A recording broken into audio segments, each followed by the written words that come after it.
is that they're very good at executing. They're good at boom, boom, boom, boom, boom, boom, boom.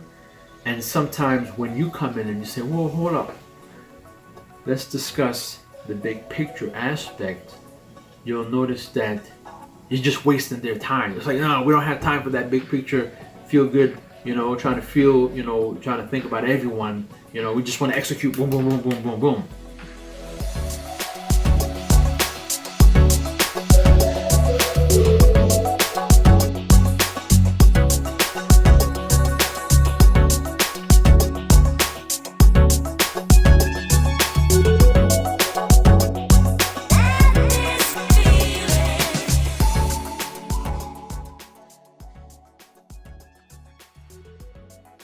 It literally is a point now where I think we have created tools that are ripping apart the social fabric of how society works.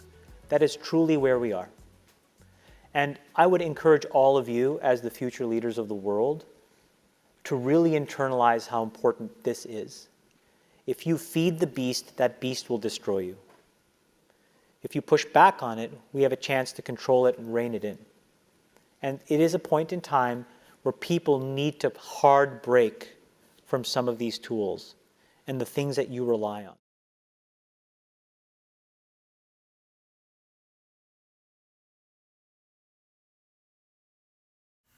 Johnny Fontana, Real World INFJ, back with another video. Been missing in action, but we're gonna go straight to it, right?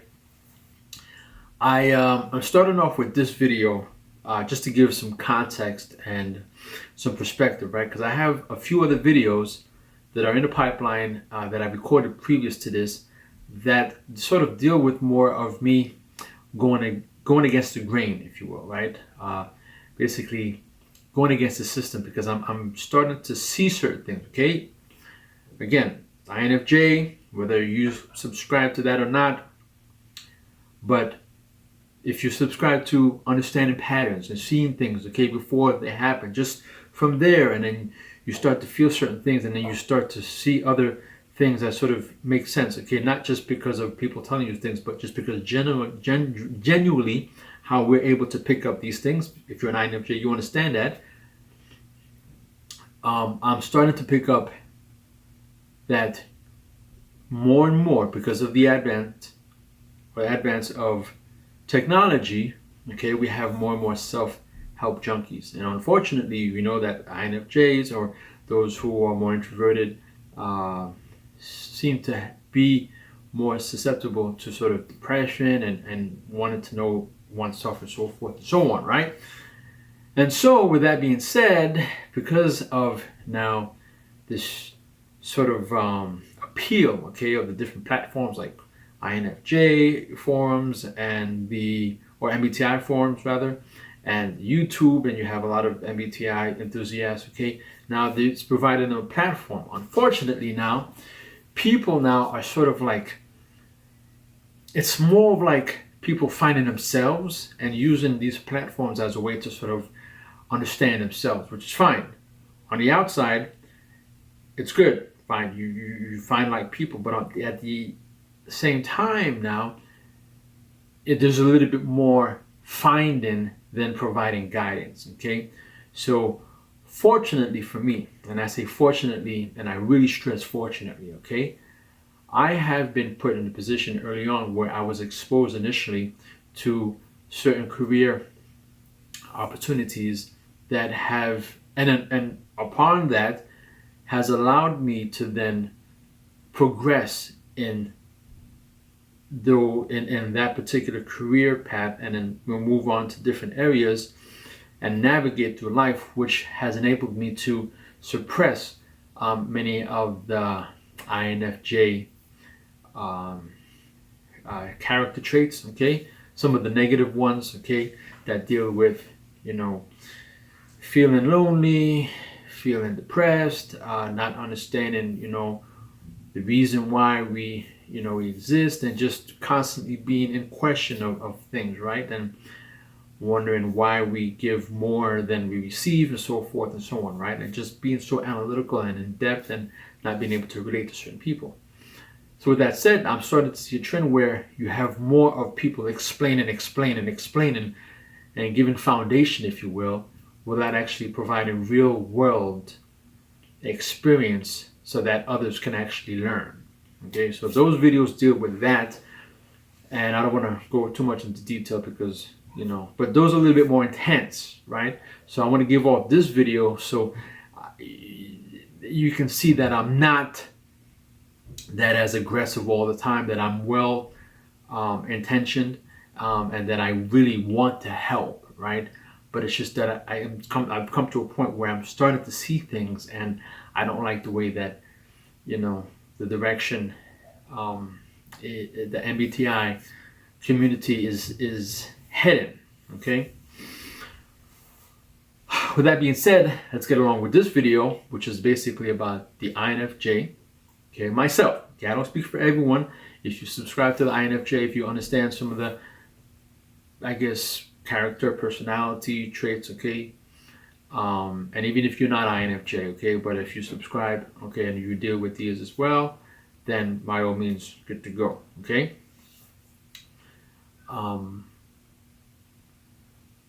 This video is dealing with the INFJ in a workplace, big picture thinking, right? So now, not only is it going to provide, I guess, context, understanding, but also ways to sort of develop, okay? Now, and I was thinking about this today, okay? So the videos that I make, it's not because, I know I'm going off track, but just bear with me. The reason why I'm making this video is because I'm motivated, okay? So I don't make videos just because I need to make video, because I need to get likes, reviews, and so forth. I make them just because I'm starting to feel, okay, I need to make this out because I'm starting to see certain things, so therefore there's a purpose. So I need to start making these videos to help, because there isn't anything. Like people say, oh, be the change that you want. Okay, well, I'm being the change that I want to be, okay, or that I want to see happen. So we have to understand that for me, okay, I'm going to speak to myself, and hopefully you can relate, in that when you're in a workplace environment, okay, a lot of the time, someone like me, I am a big picture thinker, okay? So having worked in the federal government, okay, in DC, when I first arrive, okay, it's like, okay, what is the mission? What is the job entail? Not just before me or my immediate duties, but I want to know, okay, what is the big picture? What is behind this? So we have a collective group of different divisions, sections, okay, working together for one common goal, which is what, okay? And even within those sections, okay, we have individuals working on their little sections in order to meet a certain goal for that particular section, right? And then so forth. And so that is the way that I think. So, and just recently, that I'm out of the federal government, I'm into something else now, and I'm in the process of learning, right? So I'm training, I'm getting new information as far as whatever, and I'm going from different sections, because not only am I an employee, but I'm also a supervisor as well. So I have different tasks, okay? And each time that I go to these areas, I find myself thinking, man, the way that I'm being sort of trained is that I'm being trained by detail. And I tell whoever's, actually showing me and training me, and say, listen, I'm a big picture thinker. So as you are training me, just keep in mind that I need to know the big picture, right? So rather than you just saying, do this, or this belongs to that, or you have to, keep in mind that I want to know, okay, well, I see that we have to perform this, or we have to ensure that, these get logged in, okay, but for why? Oh, because it's for an analysis, okay, but for where? What's the reason behind it? Just so that I can basically put things together, because if not, then I'm just getting all this information and I don't know what to do with it, okay? So it happens a lot. So I'll give you an example as, for example, what I'm good at, okay, as a program analyst, okay? And I'll give you an example. I entered the federal government, okay, particular division, right, particular department.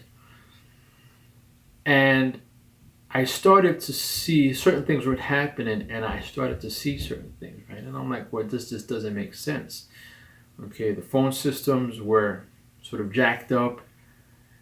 And so as a result, I sent out a memo, right? Spoke to the head, to the division chief, and I said, listen, this is what's happening, but as a result of this is what's happening, boom, boom.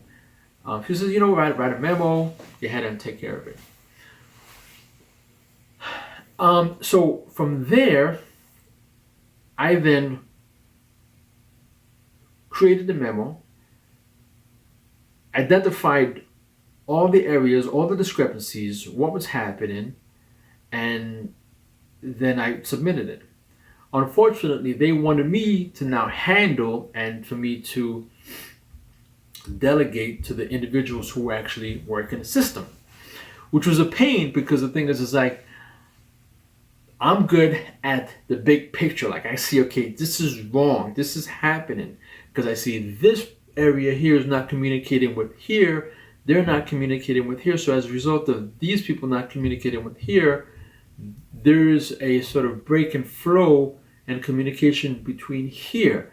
But then the centerpiece, their job is to be able to make all these work, but they're not making them work. So the executors, those that are executors, I'm not the executor, right? I can see the big picture. Say, okay, here's the deal, because you hired me as a program analyst, so I'm analyzing the actual program. But then they're like, okay, well, you need to be able to delegate and do that. I'm like, no, but that's not it's not my job, but that's not my intent, right? My intention of identifying these discrepancies was for me now to say, okay, here's the problem. Here are the issues. Here what needs to be resolved. I provided you all of this. All you need to do is you need to go in there and connect the dots and execute. Boom. I created everything for you. But to give you an example, a real world example, it's like me going into a auto mechanic shop, right? And now, as a program analyst, I said, okay, here's the problem with the vehicle. Vehicle has this wrong with it. As a result of this, this cannot happen. So what you're going to need to do, you're going to need to do that. So immediately, there is no diagnosis for you because I've already come to you with all the information. I've identified. I've actually even gone as far as telling you what you need to do and so forth and so on, and how everything should be resolved and what's going to happen as a result of the resolution. But yet,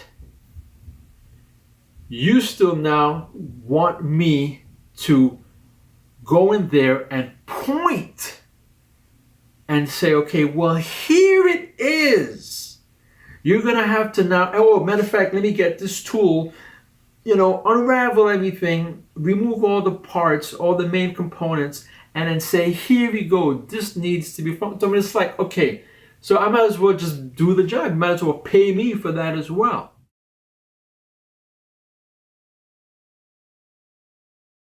And so when you really are self-aware, when you really know who you are, what it allows you to do is stay in your lanes, not do other things. I can't produce the kind of videos that my buddy Casey can, right? I can't. Like, it's just not who I am.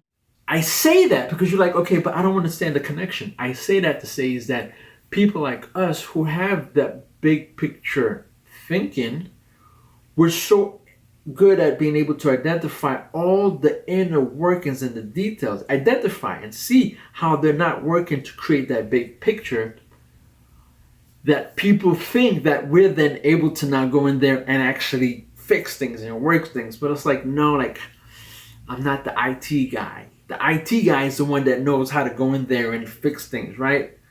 Like a mechanic, like he knows how to go. I can say, listen, this is wrong. I felt this as I'm driving, as a result of me driving, overall feel, it's not this, it's creating this or whatever, sensation, maybe a possible safety hazard, whatever. But if you fix this, then this is going to happen and I'll be good to go. but I don't have the tools, I don't have the knowledge to go in there and be able to sort of figure out whatever. I don't have the tools to diagnose and make things happen. So that's what you'll run into. But also, you will run into, and I mentioned this in my video, when you deal with like the T types, especially the extroverted T types, is that they're very good at executing. They're good at boom, boom, boom, boom, boom, boom, boom. And sometimes when you come in and you say, well, hold up, let's discuss the big picture aspect, you'll notice that you're just wasting their time. It's like, no, we don't have time for that big picture, feel good, trying to think about everyone, we just want to execute, boom, boom, boom, boom, boom, boom. We've got to intervene. And the leadership now is even more important than ever. And leadership now is even more important. Yeah. And the leaders now are even more irresponsible. You are responsible for the lives of human beings, and some of these human beings are your children. So, okay, you bastard CEO who thinks all the stuff that I talk about is craziness, and you don't have time to make these changes. This is what I hear. We don't have time. It's a war out there. I've actually heard executives tell me that. It's a war out there. I don't have time for this leadership stuff. And so that emotional intelligence aspect, right? Just to be able to, get the temperature of the room, right? Because for me, I have a wide subconscious lens, so I can be here, but I can feel and understand what's happening, like beyond my immediate space. Just because things, sort of like just the energy, right? Just from block, block, block, block, you can tap into certain things, and that from previous experiences, you being in that environment, this is what's happening. So it's not like I'm a psychic or anything like that. It's just I'm able to recall, because in my previous experiences, I've been subconsciously, taking in and internalizing all this information, and then I'm just able to just recall it from my internal subconscious, right? So that's why it's a subconscious sense, because you're able to see things beyond just by you internalizing and being able to recall and regurgitate all that information that you've had in there. It doesn't always come immediately. It may come after the fact, and it's triggered by something else, right? So you may be in a situation where you've left that job and you were like, oh man, this is what happened, in this new job. You say, oh, this is what happened in my last job. You put two and two together. It's like, man, So it's just like that. But you often are met with these T types who are just about giving information and not really understanding. So I'll give you a prime example, and then we'll cut it short. Today we had a meeting. All the head supervisors came to a meeting, and then the division chief was like, hey, you guys, are lacking in this way, okay? Your subordinates, your employees are telling us that you are being too soft on them.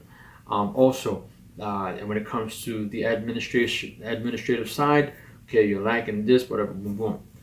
But I'm not going to single anyone out. We're not going to tell you, exactly what it is, but we're just letting you know that we're dumping on you when you're saying you're messing up, you need to fix it. So me, I'm like, okay, because I already know what's happening now. It becomes just a one-way filter, right? Where the division chiefs just spit and just take everyone and just put them in a room, and it just becomes a one-way conversation. And I said, whoa, hold on for a minute. Because I said, I know people are going to have questions at the end, and we're going to have our own little side discussions, and all the section heads, they're going to have their own, like, oh, I can't believe this, or why, whatever. So I said, well, how about because I've worked with these people, I'm not saying that we're not at fault, that we don't have any issues when it comes to our leadership capabilities. I'm not saying that, but I'm saying that you need to be a little bit more, because what happened is that you have certain individuals who may be your direct line supervisor, who rates your performance and evaluates you, but you may not work in that person's section. So therefore, it's like I'm trying to figure out, is it that there's a discrepancy between your direct line of supervision who's working in your section versus those who are are, who you actually rate their performance, right? Because I'm just not understanding, and I don't want it to be where, and I said specifically, I don't want it to be where we have people here who leave, and then we have now this discussion, and they don't speak up then and there. But again, no one spoke up, no one gave any information, and this was like what, the fourth time, because I just arrived, because I just moved to Vegas. I just arrived, and apparently this is the fifth time that they've had this, section, leader discussion or briefing with the actual division chief. So I'm like, well, apparently no one has any questions, no one has anything to say now. So what do you think is going to happen again?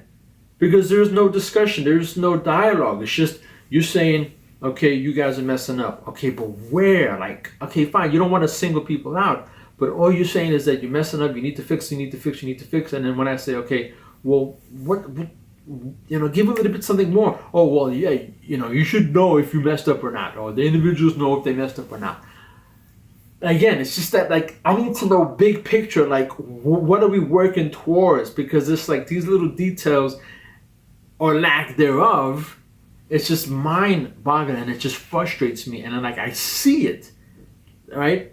Because it's like, I'm trying to also not only speak for myself, but I'm speaking for the team. Because if, listen, we're all getting, crapped on as a team, I need to know, okay, what are we doing so that maybe we can, whatever. Because there may be a case where we're being delegated, right, and tasked with so many other things that maybe we may not be able to fulfill our duties, because you're up there as division chiefs telling us we need to be doing this. Because even like in my previous job, right, I had my supervisor, he was telling us that we needed to do this, but yet he was being rated, he was in charge of, I think, like 4 sections in his division, and within the department there were like, I think 10 different bureaus, and he was within that